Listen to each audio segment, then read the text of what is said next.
پھر فرمایا کہ یہ جو کافر ہیں یہ جانوروں سے بھی بدتر ہیں، کیونکہ جانور پھر کچھ باتیں سمجھتے ہیں، دیکھتے ہیں، اپنا راستہ تبدیل کر لیتے ہیں، لیکن ان لوگوں نے اتنی واضح نشانیاں دیکھنے کے بعد بھی اپنا راستہ تبدیل نہیں کیا اور ایمان نہیں لائے۔ اس کے بعد فرمایا کہ کیا تم جب بھی ان کے ساتھ کوئی عہد کرو گے تو یہ تمہارے ساتھ عہد کو توڑ دیں گے اور اس کا ذرا بھی پرواہ نہیں کرتے، اور اس لیے تم ان منافقین کے ساتھ جو اپنا عہد توڑ دیتے ہیں، یہ پیچھے یہود اس کے پیچھے واضح رہنا چاہیے کہ اس معاہدات کے توڑنے کے پیچھے اصل میں یہود زیادہ نمایاں تھے، کیونکہ انہوں نے نبی صلی اللہ علیہ وسلم سے معاہدات کر رکھے تھے، لیکن جیسے ہی قریش کو شے ملتی یا ادھر سے کوئی سہارا ملتا تو فوراً ان کا ساتھ دینے کو تیار ہو جاتے۔ تو فرمایا کہ یہ جو لوگ ہیں جو قریش کے پیچھے شیطان بن کے جو ان کی مدد کرنے کو آئے تھے، یہ ہمیشہ تمہارے ساتھ عہد کو توڑتے رہیں گے۔ تو آپ نے کیا کرنا ہے کہ جب بھی دیکھیں کہ جنگ کے پیچھے یہ بھی ہیں تو جنگ کے اتنا زبردست حملہ کرنا ہے کہ خود ان تک اس کی زد پہنچے اور یہ بھی پیچھے سے۔ الحمدللہ رب العالمین، الصلاۃ والسلام علی رسولہ الکریم، فاعوذ باللہ من الشیطان الرجیم، بسم اللہ الرحمن الرحیم۔ آج کی جو آیات تلاوت میں سنی گئی ان کی تفسیر پیش خدمت کرتا ہوں۔ اس میں انفال یعنی مال غنیمت کے حوالے سے ایک بحث چل رہی تھی۔ اس میں منافقین نے یہ اعتراض کر دیا تھا کہ مجاہدین کا حق تھا مال غنیمت پر، لیکن وہ پورا مجاہدین میں تقسیم نہیں ہوا۔ اس کا اللہ تعالیٰ نے جواب دیا تھا اور یہ بتایا تھا کہ یہ جنگیں میں نے لڑی ہیں، میرے فرشتوں نے لڑی ہیں، تمہارا تو صرف اتنا کردار تھا کہ تم فوج کی حیثیت سے وہاں گئے تھے۔ تو اس لیے اب یہ قانون دیا جا رہا ہے کہ یہ جو کچھ بھی اللہ کے رسول کے زمانے میں مال غنیمت اکٹھا ہوا ہے تو فرمایا کہ اس کے بارے میں جان لو کہ یہ سارے کا سارا اللہ کا ہے، اور اس کا جو 5واں حصہ ہے وہ ہم اپنے لیے رکھیں گے، اللہ کے لیے، اللہ کے رسول کے لیے، رسول کے رشتہ داروں کے لیے، یتیموں کے لیے، مساکین کے لیے اور مسافروں کے لیے۔ وہ یوں سمجھ لیجئے کہ اللہ کا نام یہاں دین کی خدمت کے سارے کام آ جائیں گے، اور اللہ کے رسول نبی کریم صلی اللہ علیہ وسلم جب تک حیات ہیں اور ان کے جو اعزا اقربا ہیں جب تک وہ حیات ہیں ان کو اسی میں سے دیا جائے گا، اور باقی جو سوسائٹی کے یتیم اور مساکین ہیں ان کو بھی اس میں سے دیا جائے گا۔ مال غنیمت میں سے صرف 5واں حصہ وہ گویا اسٹیٹ کے کنٹرول میں چلا جائے گا، جس کے پھر 3-4 یہاں اخراجات بتائے گئے ہیں۔ ایک یہ کہ دین کی خدمت میں لگ جائے گا، اللہ کے رسول کی خدمت میں لگ جائے گا اور آپ کے رشتہ داروں کی خدمت میں۔ اس کے بعد فرمایا کہ مساکین اور یتیموں کا حق ہے اور مسافروں کا۔ یہ مال غنیمت جو اکٹھا ہونا تھا اس کے پہلو سے، کیونکہ نبی کریم صلی اللہ علیہ وسلم زکوٰۃ صدقات وغیرہ نہیں قبول فرماتے تھے، تو آپ کو مال غنیمت میں سے ظاہر ہے کہ آپ کی ذمہ داریاں اتنی زیادہ تھیں کہ آپ اپنی کمائی کے لیے تجارت وغیرہ جو بھی وہاں کاروبار کے ذرائع تھے ان کو استعمال نہیں کر سکتے تھے، اس لیے مال غنیمت میں سے ایک حصہ آپ کے لیے مقرر کر دیا گیا۔ تو فرمایا کہ اگر تم اللہ پر ایمان رکھتے ہو تو اس بات کو قبول کرو، اور اس چیز کو بھی تم اگر مانتے ہو کہ جو ہم نے بدر کے دن اپنے رسول پر قتل کی تھی، یعنی اس دن جو کچھ ہوا تھا تم اس کو جانتے ہی ہو کہ وہ تمہارا کارنامہ نہیں تھا، وہ تو فرشتوں کے 3000 فرشتوں کی مدد سے اللہ تعالیٰ نے اس معاملے کو ختم کر دیا تھا۔ اور پھر آگے مزید تفصیل کی کہ بدر میں تم گئے کیسے تھے، ذرا یاد کرو کہ تم اتنے ادھر مدینہ میں بیٹھے ہوئے تھے اور قریش ادھر سے آ رہے تھے مکہ کی طرف سے، اور قافلہ جو تھا وہ دونوں کے درمیان میں کہیں دور چلا جا رہا تھا۔ اگر تم ٹائم مقرر کر کے بھی چلتے کہ ہم فلاں دن نکل رہے ہیں، تم فلاں دن نکلو، تو تب بھی تم ٹھیک ٹائم پر نہ پہنچ سکتے اور قافلہ پہلے ہی بچ کر نکل جاتا۔ اس لیے اللہ تعالیٰ نے خود تمہیں اس ٹائم پر نکالا جس ٹائم پر نکلنے سے تم لشکر آپ ایک دوسرے کے سامنے آ سکتے تھے۔ تو اس طرح سے اللہ تعالیٰ چاہتا تھا کہ بجائے اس کے کہ تم کسی اور جگہ پہنچو یا غلط ٹائم پہ نکلو، تو میں نے اپنے معاملے کو فیصلہ کرنے کے لیے بالکل ٹھیک ٹائم پر ان کو بھی نکالا، بالکل ٹھیک ٹائم پر تم کو بھی نکالا، اور پھر جس راستے پر لگایا وہ سارے کا سارا اللہ تعالیٰ نے مقرر کیا تھا، تاکہ بدر والے دن جو لوگ مارے جائیں وہ بھی جان لیں کہ یہ معاملہ سادہ نہیں ہے، یہ اللہ کی طرف سے جنگ لڑی جا رہی ہے، اور جو زندہ ہو کر بچ کر واپس آ جاتے ہیں جنگ سے، غازی بن کر آتے ہیں، وہ بھی جان لیں کہ یہ معاملہ سادہ نہیں تھا، اللہ تعالیٰ کی طرف سے یہ دلیل تھی بدر والے دن جو تھا۔ تو اس کے بعد فرمایا کہ چونکہ اللہ تعالیٰ ہر چیز کو جاننے والا ہے، سننے والا ہے، اس لیے سارا کچھ اللہ تعالیٰ نے کیا تھا۔ پھر فرمایا کہ کیا تمہیں اپنا وہ زمانہ یاد نہیں ہے کہ میں نے تم لوگوں کو خواب میں دکھایا تھا کہ بڑے تھوڑے لوگ آ رہے ہیں تمہارے ساتھ مقابلے کے لیے، کیونکہ اگر میں تمہیں زیادہ دکھاتا تو تمہارے حوصلے کم ہو جاتے۔ اور پھر اللہ تعالیٰ نے سارا معاملہ اپنے کنٹرول میں رکھا، کیونکہ وہ دلوں کے حالات کو بھی جانتا ہے۔ اور دوسری طرف بھی اللہ نے ایسا ہی کیا کہ قریش کو بھی جب میدان بدر میں اترے ہیں تو ان کو لگا کہ صحابہ کی تعداد تو بڑی تھوڑی ہے، تو ہم تو ان کو آرام سے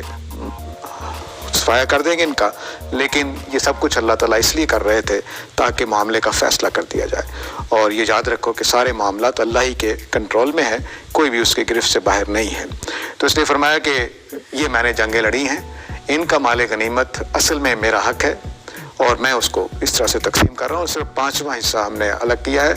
باقی جو 3-4 حصے ہیں وہ آپ لوگوں کا مجاہدین ہی کا حق ہے۔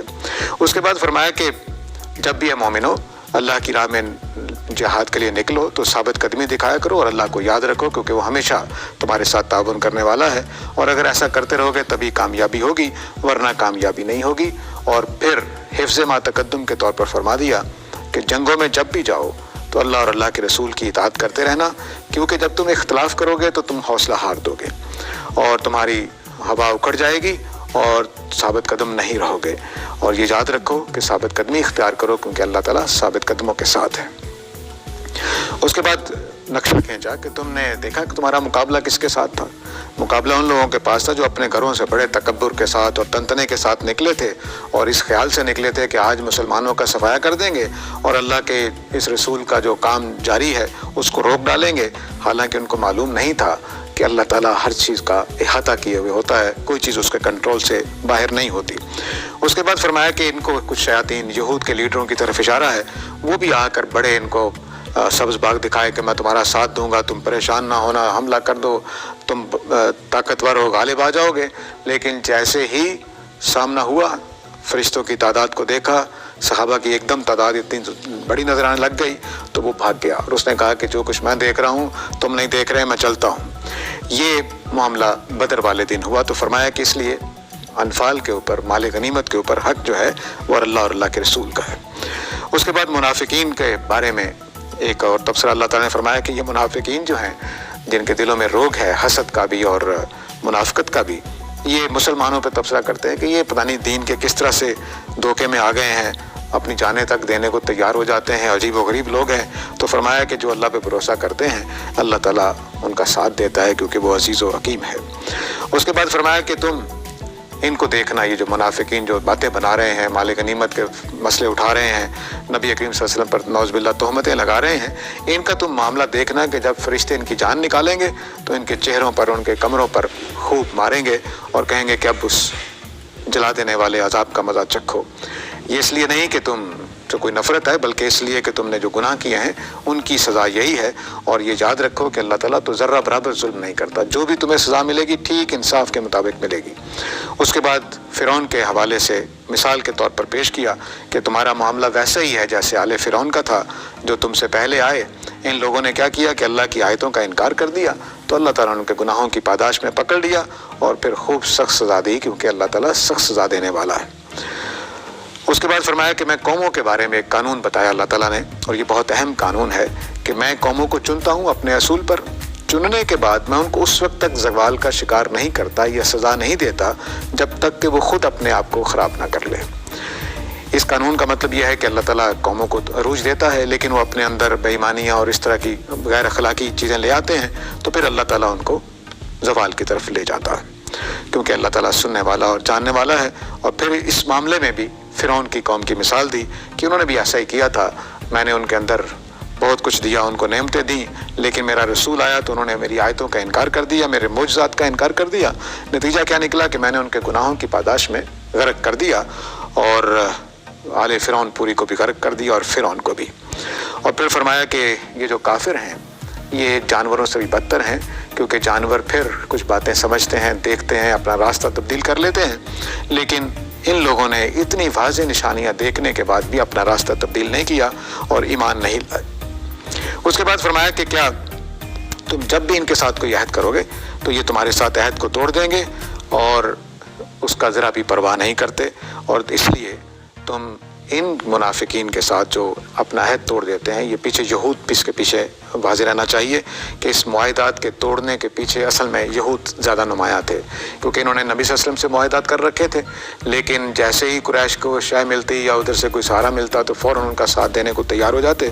تو فرمایا کہ یہ جو لوگ ہیں جو قریش کے پیچھے شیطان بن کے جو ان کی مدد کرنے کو آئے تھے، یہ ہمیشہ تمہارے ساتھ عہد کو توڑتے رہیں گے۔ تو آپ نے کیا کرنا ہے کہ جب بھی دیکھیں کہ جنگ کے پیچھے یہ بھی ہیں تو جنگ کے اتنا زبردست حملہ کرنا ہے کہ خود ان تک اس کی زد پہنچے اور یہ بھی پیچھے سے کھدیڑ دیا جائے۔ اس کے بعد فرمایا کہ جب بھی تم کسی قوم کی طرف سے یہ اصول دے دیا، نبی صلی اللہ علیہ وسلم کو اجازت دے دی کہ جب بھی کوئی لوگ تمہارے ساتھ اپنا معاہدہ توڑیں، تمہارے ساتھ خیانت کریں، تو آپ کو بھی پورا حق حاصل ہے کہ ان کا معاہدہ واپس کر دیں۔ پھر آپ کو کوئی ضرورت نہیں ہے کہ ان کے عہد کی پابندی کریں، کیونکہ اللہ تعالیٰ یہ اصول اس لیے دے رہے ہیں کہ اللہ تعالیٰ خیانت کرنے والوں کو پسند نہیں کرتے۔ اس کے بعد فرمایا کہ یہ جو لوگ ہیں جنہوں نے کفر کیا، یہ خیال کرتے ہیں کہ اللہ تعالیٰ کے پکڑ سے نکل جائیں گے۔ فرمایا کہ نہیں، تم اللہ کی پکڑ سے نہیں نکل سکتے، ایسا نہیں ہو سکتا کہ یہ اللہ کی پکڑ سے بچ جائیں، کیونکہ اللہ تعالیٰ ہر چیز کو ناپے تولے اور گرفت میں اس کے۔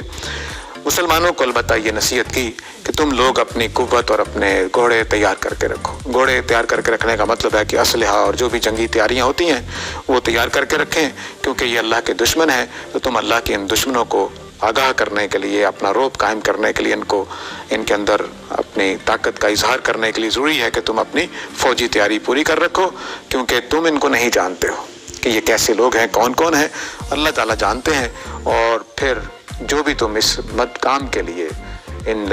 گھوڑے خریدنے کے لیے یا اپنی قوت، فوجی قوت بڑھانے کے لیے جو کچھ بھی تم اللہ کی راہ میں خرچ کرو گے، یقیناً اللہ تعالیٰ کئی گنا بڑھا کر اجر دے گا اور وہ تمہاری کوئی چیز بھی ضائع نہیں کرے گا۔ لیکن منافقین کے ساتھ یہ اصول بھی اللہ تعالیٰ نے رکھ دیا کہ اگر یہ منافقین ہتھیار ڈال دیں، تمہارے ساتھ جنگ نہ کریں، تو آپ کو پھر کوئی حق حاصل نہیں ہے کہ ان کے اوپر آپ تعدی کریں۔ یہ اللہ تعالیٰ کا وہ اصول ہے کہ جب تک کوئی ظلم یا زیادتی نہیں کرتا اس وقت تک ہم ان کے ساتھ برا سلوک نہیں کریں گے۔ یہ اللہ تعالیٰ نے اتنا قانون اپنایا ہے۔ آگے سورہ توبہ جب آئے گی تو ہم دیکھیں گے کہ اللہ تعالیٰ مشرکین جن کے اوپر سزا نافذ ہونے والی ہے ان کے بارے میں کہہ رہے ہیں کہ انہوں نے عہد کیا ہوا تو پورا کر رہے ہیں، تو تم بھی پورا کرو گے۔ عذاب ٹال دیا ہے گویا، یوں سمجھ لیجئے۔ اتنا اللہ تعالیٰ اخلاقی اصولوں کی پیروی کرتے ہیں اور پسند کرتے ہیں کہ ہم بھی کریں۔ اس کے بعد فرمایا کہ یہ تمہیں اور اللہ کو دھوکہ دینا چاہتے ہیں اور ان کو بھی دھوکہ دینا چاہتے ہیں جو مومنین ہیں۔ تو فرمایا کہ کوئی گھبرانے کی بات نہیں ہے، اگر یہ آپ کو دھوکہ دیں گے تو گھبرائیے نہیں، میں آپ کے ساتھ ہوں۔ ایسا نہیں ہو سکتا کہ آپ کو دھوکہ دے کر یہ بچ جائیں۔ پھر صحابہ کے بارے میں اللہ تعالیٰ نے اپنے رسول کو یہ احساس دلایا ہے کہ میں نے تمہارے ساتھ کیا کچھ کیا ہے۔ فرمایا کہ میں نے ان عربوں کو جو ایک دوسرے کو دیکھنا پسند نہیں کرتے تھے، یعنی بہت سارے قبائل اسلام میں داخل ہو چکے تھے، تو فرمایا کہ یہ سارے کے سارے ایک دوسرے کے دوست بن گئے ہیں اسلام کی وجہ سے۔ اور فرمایا کہ اگر تم جو کچھ زمین و آسمان میں ہے ان کے اوپر خرچ کر دیتے تو تم ان کو اکٹھا نہیں کر سکتے تھے۔ میں نے یعنی اللہ نے ان کو اکٹھا کیا ہے، کیونکہ اللہ تعالیٰ عزیز و حکیم ہے۔ آگے بہت تسلی کا مضمون ہے نبی کریم صلی اللہ علیہ وسلم کے لیے کہ آپ کے لیے اللہ کافی ہے اور یہ مومنین کافی ہیں۔ بڑا دلچسپ انداز ہے جو اللہ تعالیٰ نے اختیار کیا ہے کہ آپ کو منافقین کی طرف توجہ نہ دیں، ان سے بے پرواہ ہو جائیں، یہ جو مرضی سازشیں کرتے رہیں، آپ کو کوئی نقصان نہیں پہنچائیں گے۔ آپ کے لیے اللہ اور آپ کے ساتھی کافی ہیں۔ اس کے بعد فرمایا کہ آپ ان مومنین کو جنگ کے لیے ابھاریں، جہاد کے لیے، تاکہ ان کافروں کا مقابلہ کیا جا سکے۔ اور بشارت کیا دی ہے کہ مسلمان کیسے کافی ہیں آپ کے لیے۔ فرمایا کہ اگر تمہارے ساتھیوں میں سے 20 ثابت قدم ہوں گے تو وہ 200 پر غالب آ جائیں گے۔ 20 صحابہ ہوں تو 200 کافروں پر غالب آ جائیں گے، اور اگر تم میں 1000 ہوں تو وہ 100 ہوں تو وہ 1000 پہ غالب آ جائیں گے۔ پھر اللہ تعالیٰ نے یہ آیات بعد میں اتری جب مسلمانوں کی صفوں میں اور بھی مسلمان شامل ہو گئے اور وہ مکہ کی اور مدینہ کی تربیت کا حصہ نہیں رہے تھے، تو ان کے اندر چونکہ کمزوری تھی، تو اس کے بعد فرمایا کہ میں نرمی کر رہا ہوں، اب تمہاری ذمہ داری یہ نہیں ہے۔ ساتھ ہی یہ آیتیں بعد میں اللہ تعالیٰ نے اکٹھی کر دیں تاکہ ہمارے لیے تعلیم ہو کہ بعد میں معاملہ کیا ہوا تھا۔ تو فرمایا کہ اب اللہ تعالیٰ نرمی کر رہے ہیں، اب کیونکہ تمہارے اندر ایسے لوگ بھی شامل ہو گئے ہیں جو کمزور ہیں ایمان کے اعتبار سے بھی اور جنگ کی قوت اور خدا کے توکل کے حوالے سے بھی۔ تو فرمایا کہ اب کیا ہوگا کہ اب تم اگر 100 ساتھی ہوں گے تمہارے تو وہ 200 پہ غالب آئیں گے، پہلے 20 کے مقابلے میں 200 تھے، اب 100 کے مقابلے میں 200، یعنی وہاں 10 گنا زیادہ، یہاں صرف ڈبل کر دیا اللہ تعالیٰ نے۔ تو فرمایا کہ اس طرح سے تم غالب رہو گے۔ یہ گویا اللہ تعالیٰ کا وہ قانون تھا جو نبی کریم صلی اللہ علیہ وسلم کو فرمایا گیا تھا کہ جب ایسی تعداد آپ کے پاس ہے تو پھر لازماً کافروں کے خلاف جہاد کر سکو گے، اور اللہ تعالیٰ وعدہ کرتا ہے کہ کامیابی دے گا۔ منافقین نے ایک اور سوال اٹھا دیا تھا کہ بدر کے جو لوگ قیدی بنائے گئے تھے، تو اس میں یہ سوال اٹھا دیا کہ نبی کریم صلی اللہ علیہ وسلم نے پیسے لیے ہیں ان سے، نبی صلی اللہ علیہ وسلم نے قرآن کے قانون کے مطابق آزاد کرنے کے لیے ان سے فدیہ لیا تھا۔ ہر قوم میں ایسا ہوتا ہے، قوانین ہوتے ہیں کہ اب وہ اعتراض ہو رہا تھا کہ ان کافروں کو تو مار دینا چاہیے تھا، لیکن نبی کریم صلی اللہ علیہ وسلم نے پیسے لیے۔ تو فرمایا کہ کسی نبی کے شایان شان نہیں ہے کہ وہ پیسے لینے کے لیے خون ریزی کرے، ایسا نہیں ہے۔ اور یہ تم لوگ ہو جو دنیا کی زندگی چاہتے ہو، اور اللہ اور اللہ کے رسول تو ایسی کوئی چیز نہیں چاہتے۔ تو اللہ تعالیٰ عزیز و حکیم ہے، اللہ تعالیٰ نے یہ خود قانون دیا، چنانچہ آگے پوری وضاحت کر دیں گے اللہ تعالیٰ کہ جو ان سے پیسہ لیا گیا وہ تمہارے لیے حلال ہے۔ تو فرمایا کہ اگر اللہ تعالیٰ نے پہلے سے نہ لکھ رکھا ہوتا تو میں ان کو سخت عذاب میں مبتلا کرتا، کیونکہ انہوں نے جو رسول کا تہمتیں لگائی ہیں یہ اللہ تعالیٰ کو پسند نہیں ہے۔ یہ بہت اہم بات ہے۔ اللہ تعالیٰ کہتے ہیں کہ اگر یہ پہلے سے لکھا نہ گیا ہوتا، یہ اللہ تعالیٰ نے جو بھی کائنات کے لیے تقدیر لکھی ہوئی ہے پہلے سے لکھی ہوئی ہے، اس میں اللہ تعالیٰ ہماری وجہ سے یا چھوٹی موٹی غلطیوں کی وجہ سے تبدیل نہیں کرتے، اس نے جو لکھا ہوا ہے وہ ہونا ہی ہونا ہے۔ اس کے بعد ہی اللہ تعالیٰ سے جب سزا دینا ہوتا ہے تو دیتے ہیں۔ تو فرمایا کہ تم جو تمہیں غنیمت ملی ہے اس کو حلال اور طیب سمجھ کے کھاؤ، اور اللہ سے ڈرتے رہو کیونکہ اللہ تعالیٰ غفور الرحیم ہے۔ اس کے بعد فرمایا کہ اے نبی، وہ جو قیدی آپ کے ہاتھ میں ہیں ان سے جو آپ نے لیا ہے اس کے بارے میں کوئی مسئلہ نہیں ہے، البتہ ان قیدیوں کے دل میں اگر کوئی نیکی موجود ہے اور وہ ایمان لے آتے ہیں تو جو کچھ ان کے چھڑانے کے لیے دیا گیا ہے اللہ تعالیٰ ان سے کئی گنا زیادہ ان کو آخرت میں اجر دے گا، کیونکہ اللہ تعالیٰ غفور الرحیم ہے۔ اور فرمایا کہ اگر یہ تم سے خیانت کرنا چاہیں تو گھبرائیے نہیں، انہوں نے اللہ سے بھی خیانت کرنے کی کوشش کی ہے، اور اگر اللہ تعالیٰ چاہیں گے تو ان کو تمہارے قابو میں دے دیں گے۔ اللہ سے خیانت جو ہے وہ ہر وعدہ جو ہم اللہ سے کرتے ہیں یا فطرت میں ہمارے موجود ہے اس کی خلاف ورزی بھی ہے۔ اور یہاں قریش مکہ کو خاص طور سے یہ کہا کہ انہوں نے ابراہیم علیہ السلام کے زمانے سے جو خانہ کعبہ کے ساتھ عہد چلا رہا ہے کہ اللہ نے کہا تھا کہ میرے گھر کو بتوں سے پاک رکھنا، شرک سے پاک رکھنا، لیکن انہوں نے عین بیت اللہ میں بت لا کر گاڑ دیے ہوئے تھے۔ تو فرمایا کہ انہوں نے اللہ کے عہد کی پاسداری نہیں کی تو تمہارے ساتھ بھی خیانت کریں گے، تو آپ نے گھبرانا نہیں ہے، اللہ تعالیٰ ان کا وہ ٹائم آنے والا ہے کہ آپ کے قبضے میں ان کو دے دے گا۔ اس کے بعد فرمایا کہ جو لوگ ایمان لائے، جنہوں نے ہجرت کی، جہاد کیا اپنے مالوں کے ذریعے سے اور اپنی جانوں کے ذریعے سے اللہ کی راہ میں، اس زمانے میں مجاہدین دو کام کرتے تھے، ایک خود لڑتے تھے جا کر، اور ایک اپنے سامان جو جہاد کا ہوتا تھا وہ بھی تلوار ہے، گھوڑا ہے، تیر ہے، کمان ہے، یہ بھی اس کو خود خریدنا ہوتا تھا۔ تو اصل میں دونوں پہلوؤں سے وہ جہاد میں حصے دار ہوتے تھے، اس لیے پھر مال غنیمت میں یہ مسئلہ بنتا تھا کہ ہم نے خرچ کیا تھا جہاد میں تو ہمیں ملنا چاہیے، وہ اعتراض بھی اس لیے اٹھا تھا۔ اس لیے اللہ تعالیٰ نے فرمایا کہ جو بھی تم میں سے لوگوں نے ہجرت کی ہے، جہاد کیا ہے اپنی جانوں اور اپنے مال کے ذریعے سے اللہ کے راستے میں، اور وہ بھی جنہوں نے نبی صلی اللہ علیہ وسلم کو پناہ دی ہے مدینہ میں، یہ سب ایک دوسرے کے دوست ہیں، ایک دوسرے کے کارساز ہیں، ایک دوسرے کے ہمدرد ہیں۔ اور وہ لوگ جنہوں نے ابھی تک ہجرت نہیں کی ان کے ساتھ تمہاری کوئی ذمہ داری نہیں ہے، ہاں البتہ کہ وہ ہجرت کر لیں اور تمہارے پاس آ جائیں پھر تمہاری ذمہ داری ہے۔ اور البتہ یہ بات ٹھیک ہے کہ اگر ان کو دین کے حوالے سے تمہاری مدد کی ضرورت پڑے تو تم ضرور مدد کرو گے، کیوں سوائے اس کے کہ وہ ایسی قوم کے لوگ ہوں کہ جن کے ساتھ معاہدہ ہوا ہے۔ یعنی یہ صلح حدیبیہ کی طرف اشارہ ہے کہ صلح حدیبیہ میں یہ بات طے پا چکی تھی کہ مسلمان مکہ سے آنے والے نئے ہونے والے مسلمانوں کو واپس بھیج دیں گے۔ تو اللہ تعالیٰ اب دیکھیے کہ مسلمانوں کی مدد کا معاملہ ہے، تب بھی کہہ رہے ہیں کہ نہیں عہد کی پاسداری ہوگی۔ تو اللہ تعالیٰ عہد، جو بھی اخلاقی چیزیں ہم اپنے اوپر عائد کر لیتے ہیں یا فطرت میں عائد ہیں، ان کو نہیں پسند کرتے کہ ان کو توڑا جائے مجبوری کی حالت میں بھی۔ تو فرمایا کہ واللہ بما تعملون بصیر، اس طرح سے اللہ تعالیٰ تمہارے